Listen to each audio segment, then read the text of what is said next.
Os verbos instrumentais ou verbos manuais, eles são verbos em que você imita como se estivesse segurando o objeto e realiza a ação. Por exemplo, cortar pão. Você faz a ação como se você estivesse segurando o pão e estivesse com a faca na mão e corta o pão, do verbo cortar. Só que depende de cada caso, entendeu? Vou dar mais exemplos à frente. Como você, como você pode ver aqui, existem vários exemplos. Por exemplo, bater usando um martelo. Então você vai fazer o sinal de como se você tivesse com o martelo na mão, estivesse pregando um prego. Bater com a marreta. Você usar, vai usar fazer o sinal ou a expressão de como você tivesse com uma marreta na mão batendo numa parede. E cavar com a pá. Você vai fazer de conta que você tem uma pá na mão e que você está cavando. Entendeu mais ou menos como são os verbos instrumentais? São verbos em que você usa o instrumento, entendeu? Você mostra o instrumento. No próximo slide vai ficar bem claro a diferença entre o português e a Libras. Porque na Libras você tem que manifestar o instrumento, você tem que mostrar o instrumento. Aqui você percebe a diferença entre o português e a Libras. Em português, João cortou o pão. Em Libras, João, pão, cortar, faca. Aqui eu estou especificando o instrumento que ele usou para cortar o pão. Porque em português, João cortou o pão, não fica claro para o surdo qual foi o objeto que ele usou para cortar o pão.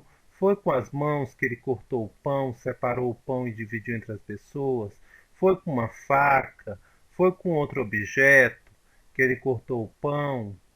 Então não fica claro para o surdo. Já no segundo caso, em Libras, aí ele exprime o instrumento que foi usado para cortar o pão. Então ficou claro para o surdo. Quando a pessoa sinaliza que está com a faca na mão e que cortou o pão, aí fica bem claro para o surdo. Quando é em português, cortou o pão pode ter vários significados. Então ele vai procurar dentro de um campo de probabilidade o que seria cortar esse pão, como seria cortar esse pão, cortar esse pão, entenderam? Como você pode perceber, existem vários sinais de cortar. Depende da situação. Se, por exemplo, a guilhotina, você vai fazer o sinal de guilhotina, cortando a cabeça. Se é o sinal de cortar a árvore, tem vários instrumentos para cortar a árvore. Então você vai fazer o sinal do instrumento e vai fazer o sinal de árvore e vai fazer o sinal de cortar. Deu para entender? Dependendo do instrumento, o sinal muda. Você tem que explicar para o surdo como foi cortada essa árvore. Foi cortada com machado? Foi cortada com serrote? Foi cortado com outro objeto? Então você tem que explicar para o surdo, deixar claro para o surdo como foi cortada essa árvore. Se foi com a motosserra, se foi com outro instrumento, como foi o corte, para ficar claro para ele. Olha, nessa atividade você tem que pensar em duas coisas.